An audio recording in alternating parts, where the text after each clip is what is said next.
आप देख रहे हैं यूआर टीवी। चलिए सुनते हैं आज की कहानी।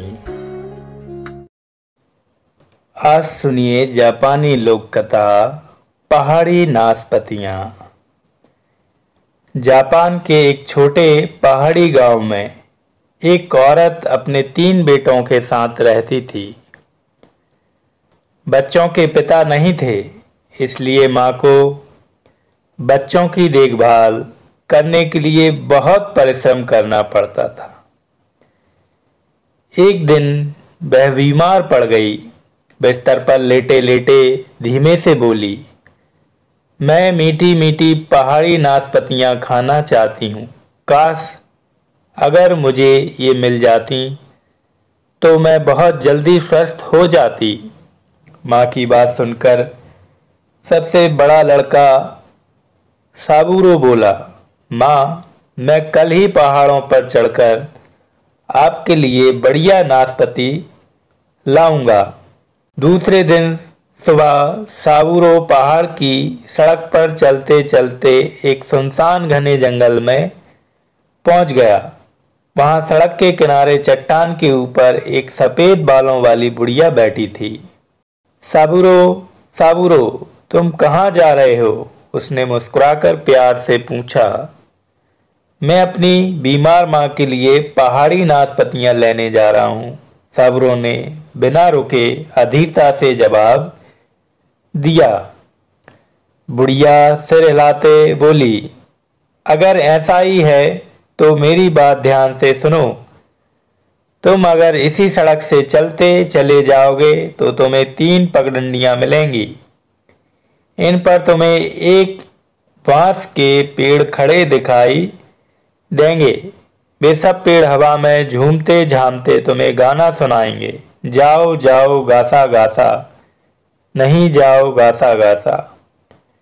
तुम उन पेड़ों का गाना बहुत ध्यान से सुनना और यह भी देखना कि वे हवा में किस ओर झुके जा रहे हैं। तुम वही पगडंडी लेना जिस ओर झुक कर वे गा रहे हों। जाओ जाओ गासा गासा। और किसी पगडंडी से मत जाना, नहीं तो तुम बहुत बड़े खतरे में पड़ जाओगे। बुढ़िया ने सावधान किया। हाँ हाँ, मैं सब जानता हूँ, साबूरो बुढ़िया की बताई बातें अनसुनी करके चलते चलते बोला। कुछ ही देर में वह ऐसी जगह पर पहुंचा जहां 3 बांस के पेड़ अलग अलग पगडंडियों पर खड़े हवा में झूमकर गा रहे थे। जाओ जाओ गासा गासा, नहीं जाओ गासा गासा। साबूरो ने बुढ़िया की बताई बातें ठीक से सुनी ही नहीं थी। वह उसकी सावधान रहने की चेतावनी बिल्कुल भूल गया था। सो बेवकूफ़ी में उसने वह पगडंडी पकड़ी जहां बांस के पेड़ गा रहे थे। इस रास्ते से तो मैं बहुत जल्दी पहाड़ के ऊपर पहुंच जाऊंगा, घमंडी साबूरो चलते चलते बड़बड़ाया। वह बुढ़िया ठुड़िया क्या जाने। जाते जाते उसने एक ऊंचे पेड़ पर कौवों के घोंसले को देखा। साबूरो को देखते ही कौवों के बच्चे अपनी छोटी छोटी चोंचें घोंसलों से निकाल काव काव करने लगे। ये अनाड़ी कौवों के बच्चे ये क्या जाने, बेवकूफ कहीं के, साबूरो चलते चलते बड़बड़ाया। कुछ ही देर में उसे एक बड़ा पुराना पेड़ दिखाई दिया जिसकी मोटी मोटी डालें पगडंडी के ऊपर छाई हुई थी। एक डाल से बहुत सी छोटी छोटी चमगादड़ें लटकी हवा से हिलती झूमती गा रही थी, नहीं जाओ नहीं जाओ। ये मूर्ख छोटी चमगादड़ें क्या जाने, बेवकूफ कहीं की। अब तो मैं जल्द ही नाशपति के पेड़ों तक पहुंच जाऊंगा। अभिमानी साबूरो हंसते टहलते टहलते पगडंडी पर चलता गया। आखिर वह एक छोटे ताल के पास पहुंचा। उसके निर्मल नीले पानी में हल्की हल्की लहरें उठ रही थीं। ताल के किनारे पर खड़े एक ऊंचे पहाड़ी नाशपति के पेड़ की स्वादिष्ट बड़े बड़े फलों से लदी शाखा ताल के ऊपर छाई हुई थी। देखो कितनी बढ़िया नाशपति है और कितनी सारी, साबरो खुशी से उछल कर चिल्लाया। माना कि बांस के पेड़, कौवों के बच्चे, छोटी चमगादड़ सभी ने गाया, नहीं जाओ नहीं जाओ। वे सब गलत बताते थे और बुढ़िया भी। अब मैं ऊपर चढ़कर खूब सारी नाशपतियां माँ के लिए तोड़ लूंगा, सबसे रसीली व बढ़िया। माँ कितनी खुश होगी। वाह वाह, घमंडी साबरो खिलखिलाकर बोला। पेड़ पर चढ़कर साबरो धीरे धीरे उसी शाखा पर रेंगता रेंगता चला जो फलों से लदी ताल के ऊपर झुकी हुई थी। साबरो ने फलों को तोड़ने के लिए जैसे ही अपना हाथ बढ़ाया, उसकी परछाई नीचे ताल की लहरों पर पड़ी। साबरो की परछाई देखकर ताल का भूत नाग राजा जाग गया। वह छलांग मारकर ऊपर आया और एक ही सांस में साबरो को निगल गया। साबरो के घर में उसकी चिंतित माँ व दो भाई हर दिन उसके लौटने की राह देख रहे थे। जब वह बहुत दिन तक नहीं लौटा तो दूसरे भाई तकासी ने कहा, माँ इस बार मैं आपके लिए नाशपतियां लाऊंगा। वह सुबह सुबह उसी पहाड़ी सड़क से चढ़ता चला गया, मगर ताकासी ने भी सफेद बालों वाली बुढ़िया की बताई बातों पर ध्यान नहीं दिया। पगडंडी उसने भी वही पकड़ी जिस पर बांस के पेड़ हवा में झूमते झूमते गा रहे थे, नहीं जाओ नहीं जाओ। और कौवों के बच्चे काव काव करके कह रहे थे, नहीं जाओ। और हवा में झूमती छोटी चमगादड़ भी गा रही थी, नहीं जाओ। तकासी भी चलते चलते उसी ताल के किनारे पहुंचा जहां ऊंचा नाशपति का पेड़ था। जल्दी से पेड़ पर चढ़कर वह भी पेड़ की उसी शाखा में रेंगते रेंगते चला जो फलों से लदी ताल के ऊपर झुकी हुई थी। ताल के भूत नाग राजा ने तकासी की पानी पर पड़ती परछाई देख ली। वह तुरंत तेजी से ऊपर आया और उसे लपेटकर एक ही सांस में गप से निगल गया।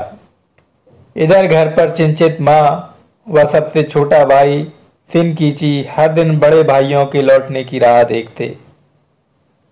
जब बहुत दिन बीत गए तब छोटा सिनकीची बोला, माँ इस बार आपके लिए नाशपतियां लेने मैं जाऊंगा और दोनों बड़े भाइयों को भी खोजकर साथ लाऊंगा। नहीं सिनकीची नहीं, अगर तुम भी वापस नहीं आए तो मैं अकेली घबरा कर ही मर जाऊंगी। मैं हाथ जोड़ती हूँ, तुम कहीं मत जाओ। मुझे नाशपतियां बिल्कुल नहीं चाहिए, बस तुम मेरे पास ही रहो। यह कहकर माँ बिलक बिलक कर रोने लगी। माँ आप मेरी चिंता ना करें, सिनकीची बोला। मैं आपके लिए बहुत सारी मीठी मीठी नाशपतियां लाऊंगा और साथ में दोनों भाइयों को लेकर आऊंगा। दूसरे दिन सुबह सिनकीची पहाड़ी सड़क से ऊपर चढ़ता चला गया। वह घने जंगल के पास उसी जगह पहुंचा जहां सफेद बालों वाली बुढ़िया चट्टान पर बैठी थी। लड़के को देखकर बुढ़िया ने उसे पुकारा, सिनकीची सिनकीची, तुम तो अभी बहुत छोटे हो, इतने सुनसान पहाड़ पर तुम अकेले कैसे चढ़ पाओगे? क्या तुम भी माँ के लिए नाशपतियां लेने जा रहे हो? चिंतित बुढ़िया ने पूछा। हाँ दादी, मैं इसीलिए जा रहा हूँ। मेरे दोनों भाई माँ के लिए फल लेने गए थे पर अभी तक वापस नहीं आए। बुढ़िया अपना सिर हिलाते हिलाते धीरे से बोली, उन्होंने मेरी बातें बिल्कुल नहीं सुनी। अब छोटे सिनकीची तुम मेरी बातें ध्यान से सुनो। बुढ़िया ने सिनकीची को सही पगडंडी लेने की बात समझाई। फिर उसने एक छोटी सी तेज तलवार दी।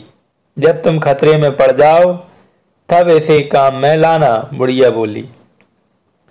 दादी जी आपको बहुत बहुत धन्यवाद, सिनकीची बोला और बुढ़िया के सामने झुककर उसे धन्यवाद दिया। जादुई तलवार अपनी कमर में लटकाकर निडर सिनकीची चलता गया। वह उसी जगह पहुंचा जहां 3 बांस के पेड़ 3 अलग अलग पगडंडियों पर खुली हवा में झूमते गा रहे थे, नहीं जाओ नहीं जाओ, जाओ जाओ गासा गासा, नहीं जाओ गासा गासा।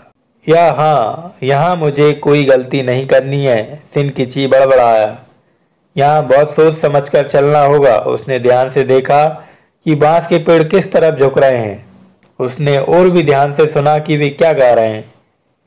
जाओ जाओ गासा गासा, जाओ जाओ गासा गासा। जैसा कि बुढ़िया ने कहा था कि बांस के पेड़ वैसा ही गा रहे थे। सिनकिची बेधड़क चलता गया और उसी पेड़ तक पहुंचा जहां कौवों के बच्चे सिनकिची को देखकर घोंसले से छोटी छोटी चोंचें निकालकर धीमे से काव काव करने लगे। जाओ जाओ गासा गासा, जाओ जाओ गासा गासा। अरे तुम छोटे प्यारे कौवे, तुम मेरी मदद कर रहे हो। अरिगातो, धन्यवाद धन्यवाद। सिनकिची हंसता हंसता उनकी ओर हाथ हिलाते हिलाते चलता चला। फिर वह उसी जगह पर पहुंचा जहां एक पुराने पेड़ की शाखा से नन्ही चमगादड़ें हवा में झूलती लटकती गा रही थी, जाओ जाओ, जाओ जाओ। धन्यवाद, तुम भी मेरी मदद कर रही हो, सिनकिची हंसकर बोला। चलते चलते उसने देखा कि एक बहुत सुंदर लाल कटोरा पहाड़ी जलधारा में बहता चला आ रहा है और सिनकिची उस निर्मल जलधारा के ठंडे ठंडे पानी में घुसा और कटोरे को उठाकर अपनी झोले में डाल लिया। आखिर वह भी उसी ताल के किनारे पहुंच गया जहां मीठे मीठे फलों से लदी नाशपाती के पेड़ की शाखा ताल के ऊपर झुकी हुई थी। एकाएक पेड़ की पत्तियां हवा में झूमती झूमती धीमे धीमे गाने लगीं। पूर्व दिशा से मत चढ़ो मत चढ़ो, पश्चिम दिशा से मत चढ़ो मत चढ़ो, उत्तर दिशा से मत चढ़ो मत चढ़ो, दक्षिण दिशा से चढ़ते चलो चढ़ते चलो। धन्यवाद सुंदर पेड़, आप मेरी बहुत मदद कर रहे हो, सिनकिची प्रसन्न होकर बोला। अब मैं केवल दक्षिण दिशा से ही पेड़ पर चढ़ूंगा। सिनकिची सावधानी से पेड़ पर चढ़ा। उसने ढेर सारी मीठी मीठी नाशपातियां तोड़कर झोले में भर ली।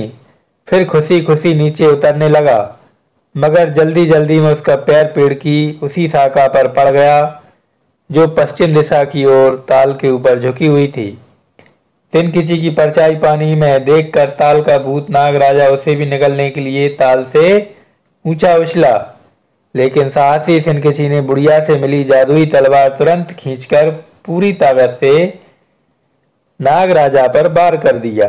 वह घायल नाग राजा रेंगते रेंगते ताल के किनारे की चट्टानों के बीच उधर उधर छिपने को भागने लगा। सिनकिची ने वहां भी उसका पीछा नहीं छोड़ा। उसने अपनी तेज तीखी जादुई तलवार से उस पर कई वार किए। घायल नाग राजा तड़प तड़प कर झटके खाते, चक्कर मारते मारते गिरकर मर गया।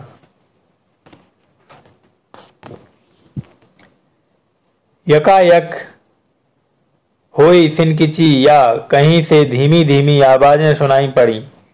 सिनकिची ने अचंभे से इधर उधर चारों ओर घूम घूम कर देखा, पर कोई भी दिखाई नहीं दिया। फिर हुई सिनकिची या फिर धीमी धीमी आवाजें सुनाई पड़ी। उसने देखा कि मरे हुए नागराजा के पेट का हिस्सा इधर उधर सरक रहा है। सिनकिची ने तुरंत अपनी तलवार से नागराजा का पेट चीर फाड़ डाला। उसके दोनों भाई डरते कांपते कांपते धीरे धीरे रेंगते सरकते पेट से बाहर निकल आए। साबुरो, ताकाशी, तुम बच गए हो, अब बिल्कुल मत डरो, दुष्ट नागराजा मर चुका है, सिनकिची चिल्लाया। फिर सिनकिची ने पहाड़ी जलधारा से उठाया हुआ लाल कटोरा झोले से निकाला। उसमें ताल का स्वच्छ पानी भरा और दोनों भाइयों को पिलाया। उनके हाथ मुंह धुलवाए। जब बड़े भाइयों ने सुना कि छोटे सिनकिची ने उनकी जान कैसे बचाई, तो वे खिलखिलाकर खूब हंसे और सिनकिची को बहुत प्यार किया। माँ माँ, देखो हम घर वापस आ गए, जरा देखो तो हम आपके लिए कितनी स्वादिष्ट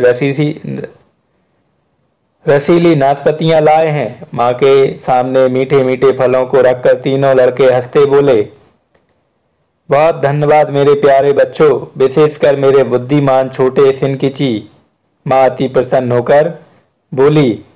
फिर माँ ने जी भरकर मीठी मीठी रसीली नाशपातियां खाई और फिर से बिल्कुल स्वस्थ हो गई।